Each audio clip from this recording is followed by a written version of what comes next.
नमस्कार, आप देख रहे हैं आरएस न्यूज। मैं हूं रविशंकर। दरभंगा जिला के हनुमान नगर प्रखंड के सीओ प्रणव सर ने बताया कि हमारे 14 पंचायत में बाढ़ आया था, जिसको लेकर जिसका भूमि स्तर नीचे था उसमें जल्दी पानी प्रवेश कर चुका था।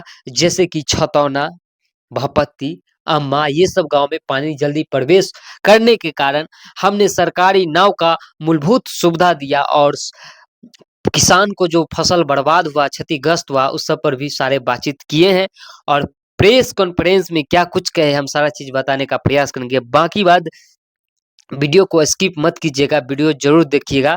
और आपको बता दें प्रणव सर ने कैसा सीईओ है हनुमान नगर के, कमेंट ज़रूर कीजिएगा। वीडियो में बने रहे, वीडियो में बने रहने के लिए बहुत-बहुत धन्यवाद। जय हिंद। क्या हाल है? बागमती का जो पानी हनुमान नगर में फैल रहा है, फसल बर्बाद हुआ है और जो आने जाने में दिक्कत हो रही है, माल मवेशी रोड पर है, आपके द्वारा क्या किया जा रहा है? देखिए, अभी तो हनुमान नगर में 14 पंचायत हैं और 14 पंचायत में जो अब खेत का कहीं ज़मीन या चौड़ जो होता है, वहाँ पे बाढ़ का पानी आया है और लगातार 3 दिनों से पानी घट रहा है। अधिकतर जगहों पे 2 से 3 फीट पानी घट गया है और ये जो पानी भी आया था, आबादी कहीं से भी प्रभावित नहीं हुआ था। कुछ जगह है, जैसे बहपत्ती है, अम्माडी है, जो निचला स्तर है, वहाँ पे जो है सो थोड़ा-मोड़ा आबादी प्रभावित हुआ था, लेकिन फिर उन लोग ऊँचे स्थान पे उन लोग को ऊँचे स्थान पर लोग जो है चले गए हैं। तो मुख्यतः जो आबादी है या जानमाल है वो दिक्कत नहीं हुआ है। हाँ, ये कह सकते हैं कि पानी आने से जो है सो फसल प्रभावित हुआ है। उसका जो आकलन करके जो प्रावधान है आपदा के तहत, वो प्रावधान हम लोग किया जाएगा। कितने नाव का व्यवस्था किया है? नाव कई जगह पे चलाया जा रहा है, जहाँ आवागमन बाधित हुआ है वहाँ चलाया जा रहा है। तो आपको बहपत्ती, अम्माडी, उसके बाद कुछ आंसी जगह है छतौना, न्याम छतौना पंचायत के तहत वहाँ चलाया जा रहा है। तो मुख्य रूप से उस साइड में चल रहा है। एक जगह गोदाई पट्टी में भी है, स्कूल जाने का रास्ता जो है बाढ़ के पानी में डूबा हुआ है, तो वहाँ भी हम लोग नाव का प्रावधान किए हैं और कुल 10 जगह पे जो है अभी 10 नाव चल रहा है। जगह तो कम है लेकिन 10 नाव अभी चलाया जा रहा है। क्या क्या फसल बर्बाद हुई है? मुख्यतः यहाँ जो फसल होती है वो धान का फसल होता है, तो धान का ही फसल प्रभावित हुआ है और मुख्य रूप से लोग यहाँ के जो है सो चूँकि बाढ़ का जो है हमेशा यहाँ की स्थिति रहता है, तो ढैंचा का फसल ज़्यादा उगाते हैं, जो कि बाढ़ से पानी से प्रभावित नहीं हुआ है। जहाँ निचले स्तर में धान का फसल हुआ है, वहाँ कुछ-कुछ जगह धान का फसल जो है बर्बाद है। पूरी तरह फसल भी अपने प्रभावित होने की यहाँ पे कोई सूचना प्राप्त नहीं है। सर, ये जो पानी आया है, नेपाल में जो पानी पड़ा है, वहीं से पानी यहाँ बागमती का आया है? पानी तो चूँकि आप जानते हैं कि जो बाढ़ का पानी आता है तो उसका मूल स्रोत वही है, नेपाल से जो नदी निकली है वहीं से आता है और वहाँ ही पानी जलग्रहण क्षेत्र है आपका, वहाँ पे जब बारिश अधिक होती है तो ही पानी छोड़ा जाता है, तो नदी के माध्यम से आता है।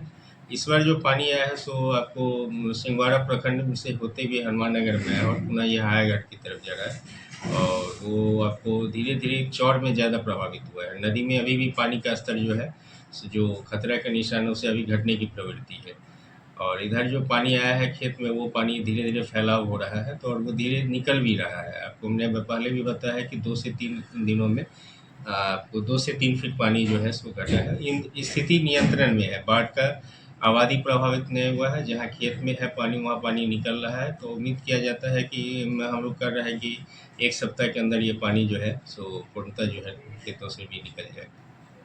कितने एकड़ में ये फसल बर्बाद हुआ और स्कूल में भी पानी है, तो उसके लिए क्या? स्कूल का तो ऐसा कोई सूचना हम लोग को नहीं है कि कहीं स्कूल में पानी गया है और वहाँ कहीं पठन-पाठन भी जो है सो बाधित हुआ है, ऐसी कोई सूचना नहीं मिली। हजारों एकड़ में तो फसल बर्बाद हुआ, जैसे धान हुआ, मक्का हुआ। देखिए, मुख्यतः यहाँ हनुमान नगर में जैसे 6000 से अधिक एकड़ का इसका मतलब है फसल का उपज होती है और जो यहाँ का परंपरा हम देख पा रहे हैं कि यहाँ पे लोग जो है सो इस मौसम में धान का फसल बहुत कम करते हैं। मुख्य रूप से बाढ़ से प्रभावित इलाका रहा है, तो ढैंचा का खेती यहाँ ज़्यादा किया जाता है। तो ढैंचा का फसल जो है ऐसे भी बाढ़ के पानी से प्रभावित नहीं होता है और जहाँ मैंने आपको पहले भी बताया है कि जहाँ धान जो निचले स्तर में किया गया है वहाँ पानी आया है तो धान चूँकि पक गया है तो वहाँ नुकसान हुआ है, आंशिक रूप से नुकसान हुआ है।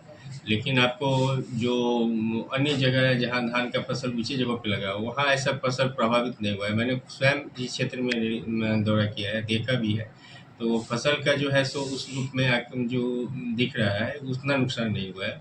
और आपको मैंने बताया भी है कि किसी विभाग के साथ मिलके हम इसका विस्तृत आकलन करके जहाँ जो आपका ये आपदा विभाग के तहत जो घोषणा करना होता है, हम लोग पिछले साल भी जब बाढ़ से प्रभावित हुआ तो फसल क्षति का हम लोग 100% हनुमान नगर में जो हम लोग घोषणा किए थे, प्रभावित क्षेत्र घोषित किए थे।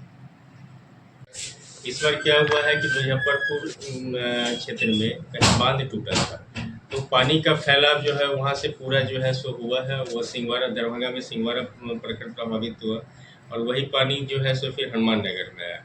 तो इस बार जो खेत में इतना पानी का फैलाव हुआ उसका मुख्य रूप से कारण यह है कि बांध टूटने के कारण ही पानी का इतना फैला हुआ है। अगर नदी अपने पारंपरिक जो उसका मार्ग है, जो नदी का मार्ग है, उसके माध्यम से अगर बांध नहीं टूटा होता तो पानी का फैलाव इतना अधिक नहीं होता इसमें। कितने पंचायत इसमें प्रभावित? अब 14 पंचायत आंशिक रूप से सभी पंचायत में है, कुछ जगह ज़्यादा है कुछ जगह कम है, लेकिन प्रभावित जो है 14 में है। 1-2 पंचायत छोड़ के लगभग सभी पंचायत में पानी आया। मवेशी के लिए चारा का कैसे क्या व्यवस्था? मवेशी के लिए चारा का प्रावधान जो है सो मतलब जब बाढ़ का पानी ये कहते हैं सूखा चारे की व्यवस्था आपदा प्रबंधन विभाग के द्वारा किया जाता है। उसके लिए अलग आपका जो है सो पशुपालन विभाग के माध्यम से करवाया जाता है।